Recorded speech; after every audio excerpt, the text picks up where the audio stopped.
Reliability हमारे पास कहा जाता है किसी भी टेस्ट की या किसी भी चीज़ की कंसिस्टेंसी को मेजर करना। कंसिस्टेंसी यानी यूनिफॉर्म होना। मतलब एक चीज़ जो है ना वो रेगुलर स्पीड पे जा रही है, रेगुलर टाइम पे जा रही है, वो कंसिस्टेंट है, लगातार जा रही है, मुस्तकिल मिजाजी से जा रही है, उसमें कोई इरेगुलरिटी नहीं आ रही। अब साइकोलॉजिकली हम एक टेस्ट को रिलायबल कहेंगे। साइकोलॉजिकल असेसमेंट के लिए जो टेस्ट यूज़ होता है उसे हम रिलायबल तब कहेंगे जब एक टेस्ट एक ही सब्जेक्ट पे बार बार किया जाए तो उसका सेम ही रिजल्ट आएगा। और अगर टेस्ट इनकंसिस्टेंट है तो उस टेस्ट की कोई भी वैल्यू नहीं है। मतलब एक दफ़ा वो टेस्ट मैंने किसी पेशेंट पे अप्लाई किया है, कुछ और रिजल्ट था, अगली दफ़ा कुछ और, अगली दफ़ा कुछ और। तो टेस्ट में कंसिस्टेंसी नहीं है। मिसाल के तौर पर अगर एक टेस्ट मैंने डिज़ाइन किया है इंट्रोवर्जन को या इंट्रोवर्ट पीपल्स को, उनकी इंट्रोवर्जन की ट्रेड को मेजर करने के लिए, तो मैं अपने एक सब्जेक्ट पे वो जितनी भी टाइम टेस्ट अप्लाई करूँगी उस टेस्ट का रिजल्ट अप्रॉक्सीमेटली सेम आएगा। मतलब पॉइंट्स में फ़र्क आ सकता है लेकिन अप्रॉक्सीमेटली सेम होना चाहिए। ज़मीन आसमान का फ़र्क नहीं होना चाहिए कि मतलब एक दफ़ा वो इंट्रोवर्ट शो हो रहा है, दूसरी दफ़ा इंट्रोवर्जन का ट्रेट है ही नहीं। तो उस टेस्ट की कोई भी वैल्यू नहीं होगी। और एक टेस्ट तब रिलायबल होगा जब उसके रिजल्ट्स सेम ऑब्जेक्ट पे या सेम सब्जेक्ट पे अप्लाई करने से हमें सेम ही मिलेंगे, कंसिस्टेंट मिलेंगे, अप्रॉक्सीमेटली सेम मिलेंगे। उसके बाद हमारे पास आ जाती हैं टाइप्स ऑफ रिलायबिलिटी। रिलायबिलिटी की 4 टाइप्स हैं: test retest reliability, inter rater reliability, parallel forms reliability, internal consistency reliability. Test retest reliability, ये रिलायबिलिटी ऑब्टेन की जाती है एक ही टेस्ट को सेम सब्जेक्ट पे या सेम इंडिविजुअल पे 2 दफ़ा अप्लाई करके। नाम से ही पता चल रहा है टेस्ट, और टेस्ट के बाद रीटेस्ट यानी कि टेस्ट को दोहराना। इस तरह की रिलायबिलिटी बेसिकली ये टेस्ट करने के लिए चेक की जाती है कि यहाँ पे इस फैक्टर में, जिस फैक्टर का हम टेस्ट अप्लाई कर रहे हैं उसमें किसी भी किस्म का चेंज नहीं आ रहा या कंसिस्टेंसी चल रही है। कुछ जिन चीज़ों के लिए, साइकोलॉजिकल चीज़ों के लिए इस किस्म के टेस्ट यूज़ होते हैं वो है इंटेलिजेंस। इंटेलिजेंस टाइम के साथ साथ ज़्यादा हो सकती है, कम नहीं हो सकती। तो इंटेलिजेंस की कंसिस्टेंसी चेक की जा सकती है या इंटेलिजेंस की रिलायबिलिटी चेक की जा सकती है। मतलब एक बंदे से मैं एक दफ़ा एक टेस्ट ले रही हूँ इंटेलिजेंस टेस्ट, दूसरी दफ़ा भी सेम में इंटेलिजेंस टेस्ट ले रही हूँ, तो या तो वो थोड़ा सा इंक्रीज होगा या फिर वो सेम रहेगा। तो ये बता रहा है कि इंटेलिजेंस में कंसिस्टेंसी है। A test will said to be reliable if its result will approximately be same. उसके बाद हमारे पास आ जाती है इंटर-रेटर रिलायबिलिटी। इंटर-रेटर रिलायबिलिटी यानी कि रेटर, ये वो रिलायबिलिटी है जिसमें हम 2 या 2 से ज़्यादा जजेस रख देते हैं या एग्जामिनर्स रख देते हैं या ऑब्जर्वर रख देते हैं। जो टेस्ट हो रहा है ना उस टेस्ट को उन्होंने स्कोर करना होता है। मिसाल के तौर पे एक सिंगिंग कंपटीशन है, उसमें हर जज को बोर्ड्स दे दिए जाते हैं 1 to 10, आपने करना है इसको स्कोर करना है। जब 1 to 10 वो स्कोर करेंगे, फॉर एग्जांपल सारे जजेस 8 पे जो है वो मुत्तफिक हो गए हैं कि उन्होंने इत्तेफाक कर लिया कि 8 स्कोर्स इसको देने हैं। उसके बाद हम उसकी परसेंटेज निकालेंगे 80%। तो ये रिलायबिलिटी जब हम निकालेंगे तो इससे कहेंगे इंटर रेटर रिलायबिलिटी।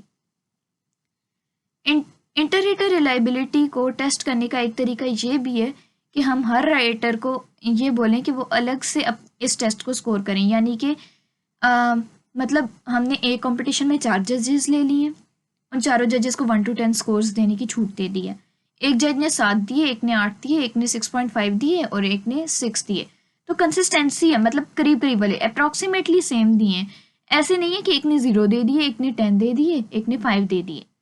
तो अप्रॉक्सीमेटली सेम। तो ये बताएगा कि रिलायबल है उस बंदे की परफॉर्मेंस, जिसके पे टेस्ट कंडक्ट किया जा रहा है उसकी परफॉर्मेंस रिलायबल है। तो उनकी एवरेज निकाल के या परसेंट कैलकुलेट करके उस बंदे को स्कोर्स दिए जाएंगे। उसके बाद हमारे पास आ जाती है parallel forms reliability. Parallel form reliability हमारे पास तब आती है जब हम 2 डिफरेंट टेस्ट को क्रिएट करते हैं सेम कंटेंट जो है ना उसे टेस्ट करने के लिए। यानी कि मैं मिसाल के तौर पर एक क्लास में टेस्ट ले रही हूँ 20 स्टूडेंट से एक महीने में, उन स्टूडेंट से मैं अगले महीने में फिर से टेस्ट ले रही हूँ। तो दोनों टेस्ट जो हैं मेरे वो 2 डिफरेंट टेस्ट हैं लेकिन सेम कंटेंट के, मतलब एक ही चैप्टर में से मैं 2 टेस्ट ले रही हूँ। तो या तो इंक्रीज आएगा उनके मार्क्स में या सेम रहेंगे। अगर उन बच्चों ने पहले का वो चैप्टर सीखा हुआ है तो जाहिर सी बात है वो टेस्ट में मार्क्स उनके सेम ही रहेंगे।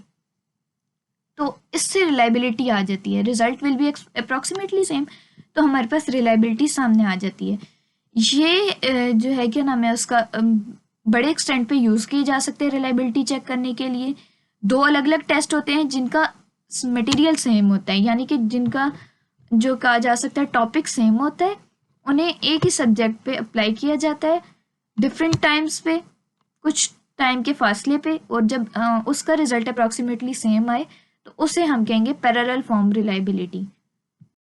उसके बाद हमारे पास आ जाते हैं internal consistency reliability. Internal consistency reliability में क्या होता है कि हमें जज करनी होती है कंसिस्टेंसी एक ही टेस्ट में डिफरेंट आइटम्स के दरमियान में।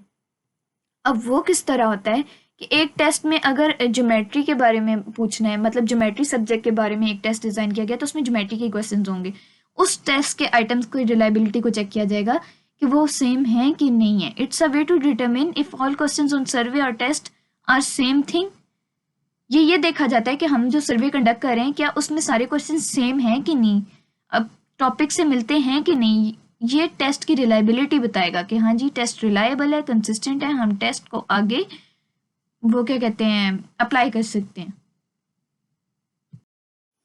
उसके बाद हमारे पास आ जाते हैं इन्फ्लुएंसिंग फैक्टर्स, यानी कि वो फैक्टर्स जो रिलायबिलिटी को चेंज कर सकते हैं या अफेक्ट कर सकते हैं। सबसे पहला ये कि ये फेयरली स्टेबल और कंसिस्टेंट चीज़ों के दरमियान में होना चाहिए, यानी कि ये नहीं एक दफ़ा एक टेस्ट मैंने इंटेलिजेंस के लिए किया तो अगली दफ़ा वही टेस्ट मैं किसी और साइकोलॉजिकल डिसऑर्डर को मेजर करने के लिए कर रही हूँ। नहीं, एक फेयर स्टेबल कंसिस्टेंट फैक्टर को मेजर करने के लिए ही एक टेस्ट अप्लाई किया जाएगा, उसकी रिलायबिलिटी को मेजर करने के लिए। दूसरा हमारे पास ये आ जाता है कि अगर एक चीज़ कांस्टेंट बेसिस पे चेंज होती जा रही है, मतलब एक बंदे को अल्जीमियस डिजीज है, उसकी मेमोरी लॉस होती जा रही है, तो मैं एक दफ़ा जो टेस्ट करी हूँ अगली दफ़ा उस पर अप्लाई नहीं कर सकती।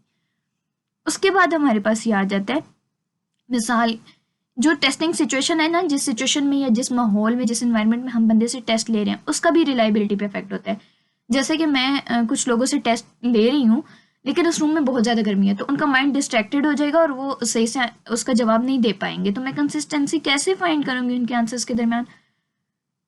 और बाकी जो फिजिकल फैक्टर्स हैं वो भी इस पर अफेक्ट कर सकते हैं, जैसे कि फटीग, बंदा थका थका फील कर रहा है या बंदा स्ट्रेस्ड है या बंदा बीमार है, तो वो बंदा या फिर उसे प्रॉपर इंस्ट्रक्शंस नहीं दी गई उस टेस्ट के बारे में तो वो टेस्ट को प्रॉपरली अटेम्प्ट नहीं करेगा और हम रिलायबिलिटी या कंसिस्टेंसी मेजर नहीं कर सकेंगे।